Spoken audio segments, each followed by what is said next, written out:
Hey Crossroads, Pastor Luke here. Thanks for joining us for the final episode of our Israel Bible study. We've been looking at all different kinds of things amongst the leaders of Israel, the prophets, the priests, the kings, some of the other not so clear ones, and we're finally at the end of the story. If you've missed anything coming up to this point, it's available on YouTube. Go ahead and you can actually find the playlist and it'll show you all of the videos in order. Today, we're wrapping up with Nehemiah. Nehemiah is actually not a really big book in terms of biblical size, but it's dense. There's a ton of information. So even as I was going through trying to summarize and highlight, I just kept coming up with more and more good stuff about Nehemiah. This is a really deep book, and we talked last week about how it's a companion volume with Ezra. And in fact, I'll show you at one point where they really start to kind of mirror each other. But in chapter 1, Nehemiah is still in the king's court. And so he says, verse 2, Hanai, one of my brothers, came to visit me with some other men who had just arrived from Judah. So those guys have already gotten to go back to Judah after it's been destroyed. I asked them about the Jews who had returned from captivity and about how things were going in Jerusalem. Right? Everybody wants to know, what's the news from home? They said to me, things are not going well for those who return to the province of Judah. They are in great trouble and disgrace. The wall of Jerusalem has been torn down and the gates have been destroyed by fire. Now the city had been conquered and pillaged and destroyed. 70 years later, people had been allowed to return. But in those days, the city is still a little bit autonomous. It's not like there's a team of National Guardsmen who can respond, even though they're part of the Assyrian Empire, the Babylonian Empire earlier. They're not just a big garrison of troops waiting. So gates and walls are still important to the people. So this is a quick flow of how it goes, an amazing conversation that Nehemiah has with King Artaxerxes. He said, when I was serving the king his wine, so being a noble, being well-to-do, even if he was probably born in captivity, he would have ended up in the king's court somehow. Well, he ends up being a cupbearer. And so the king says, you must be deeply troubled. He says, I've never seen you like this before. What is the problem? Why are you sad? And Nehemiah responds, how can I not be sad? For the city where my ancestors are buried is in ruins. The gates have been destroyed with fire. So, however the relationship has been for Nehemiah and the king is at least curious enough to say, hey, how can I help you? What would make you feel better? What's the problem? What can I do to work on the problem? And so Nehemiah lays out the request and it says, the king agreed to my request. So then he also says, let me have letters addressed to the governors of the province west of the Euphrates River. The significance of that is he's saying, king, let me have royal power. Let me go to these places and have royal seal and royal approval. And we actually saw a very similar thing with Ezra. So now as Nehemiah is going, he comes with royal authority. And at some point here, he ends up as the governor. It's not 100% clear. I didn't quite catch exactly where all that transition is, but he ends up in authority. And so he has kingly authority the entire time, and he ends up being a part of the team that stays. So some of the highlights, Nehemiah repairs the gates of the city. He has the gates fixed. Sanballat, hold on to this name, we're going to see him again in a little bit, was very angry when he learned that we were rebuilding the wall. Nehemiah says we and I all the time in this. It's a lot of these personal pronouns. And so because of unrest of people who were around, including but not limited to this guy, Sanballat, they know that they are going to be constantly in peril, in jeopardy. So Nehemiah says to the people, to the Jews who have returned, when you hear the blast of the trumpet, rush wherever it is sounding, then God will fight for us. They're expecting during this repair time, during working on the walls and on the gates, to actively be harassed.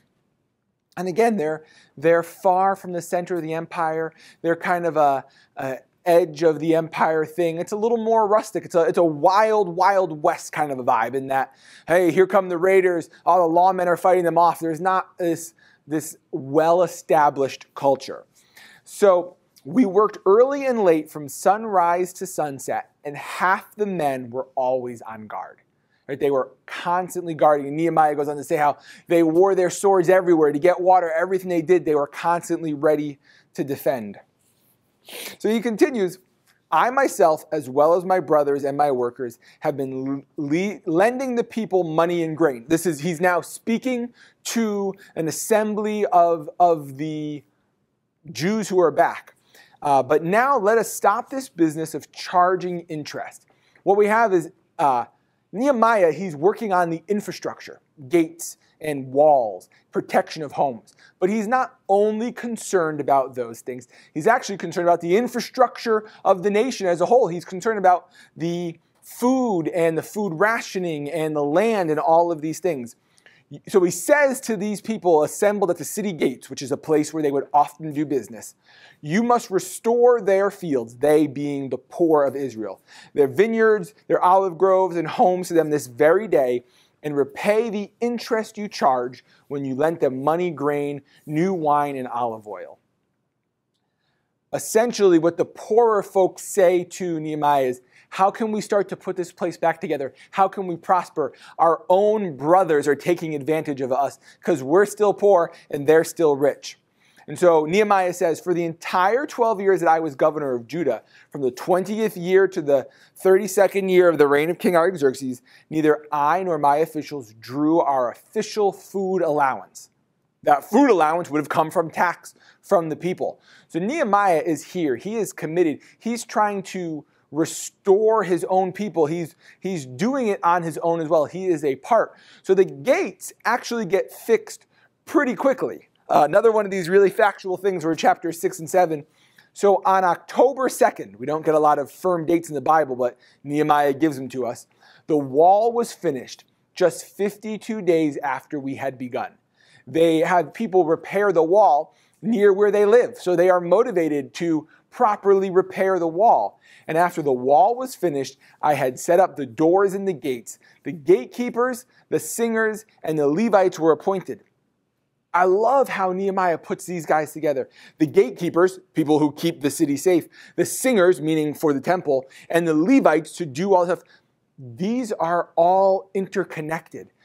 Nehemiah is interested in restoring the city, the place where the people of God live, and he's concerned about their physical safety, he's concerned about their spiritual well-being, and he's keeping them all together. And then he gives this amazing list. Here is a list of the Jewish exiles from the province who returned from their captivity. This part comes from Nehemiah. This is Nehemiah 7. But if you go to Ezra chapter 2, you actually get the list paralleled. And a couple of times, the person's name has changed. Maybe it's more of a Hebrew name. Maybe it's more of a family name as opposed to a first name. But if you compare and contrast them, you can see these two lists, which make a really cool way to parallel Ezra and Nehemiah. So, after Nehemiah has done all this, after he has set them straight, after he has done all the work, he challenges the people. He challenges them to return to proper worship of God. And the people responded, in view of all this, we are making a solemn promise and putting it in writing. On the sealed document are the names of the leaders and the Levites and the priests. They agree. All the things. It's like, could you imagine if after the end of one of these videos, I was like, all right, so there's a document link down below. I want you to just go ahead and click that, open that up, and you're going to sign your name to prove that you're on board with what we said. But that's exactly what happens to Nehemiah. That's exactly how he treats the people, and they agree. And one of the last things that he does, as if he hasn't done enough, is to actually start to purify the people and to return them not just from a governmental point of view, but from an individual point of view back to God. So Nehemiah says, one of the sons of Joiada, son of Elishab, the high priest, had married a daughter of Sanballat, right? It took a long time to come back to this guy. This was an enemy. A child of the high priest had married the daughters of one of the people who had tried to keep them oppressed, tried to oppose Nehemiah returning worship to God. And so what he says was, so I banished him from my presence. They, not just him, but many of the others, have defiled the priesthood and the solemn vows of the priests and the Levites. Again, we've talked numerous times, especially these last couple of episodes, about how the Jews had intermarried and had been led astray. I think actually one of the verses in this chapter says, isn't that what got Solomon in trouble? Isn't that aren't the foreign women the people who led Solomon away from God?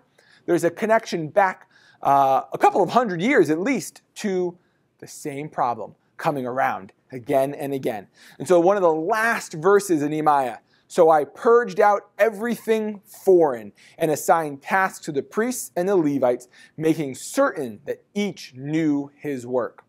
He puts them back together in the right place. The need for purity, as they would look at it, is not exactly something that we have today. We don't get so concerned about ritual purity. Have you touched a garment of many fabrics or pigskin, or have you touched a dead body in some way? But the idea that still applies to us today is we don't get to mix and match.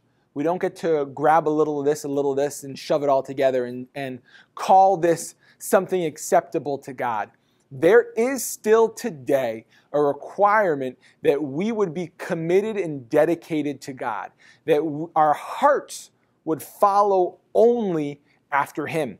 And this is what the Israelites failed to do again and again and again and again. And so in that failure, they go through the Exodus, through the wilderness. They go in the cycle of the judges. You remember that? They have the good kings and the bad kings. They have exile in 2 phases. They get to come back.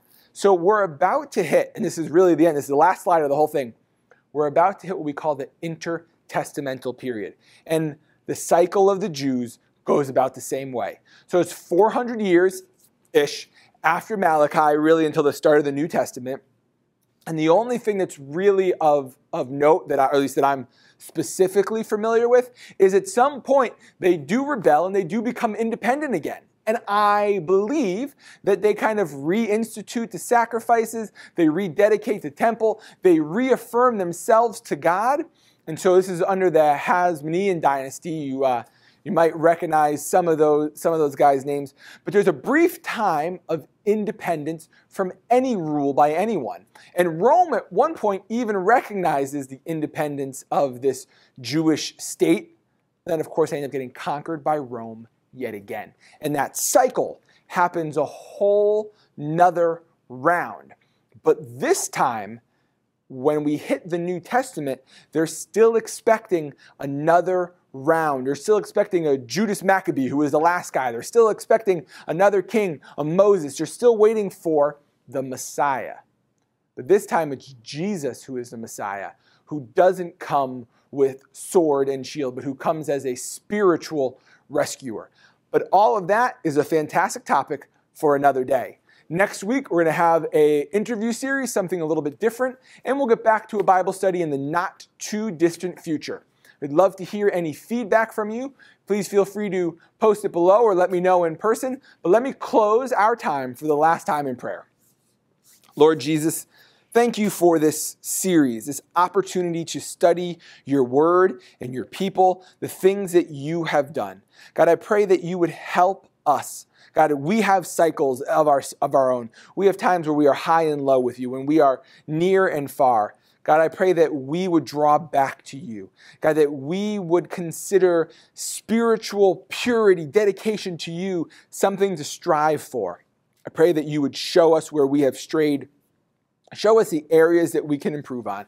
God, I pray that you would help each person who has watched these videos, help us to draw closer to you and to know you more. In Jesus, we pray it in your name. Amen.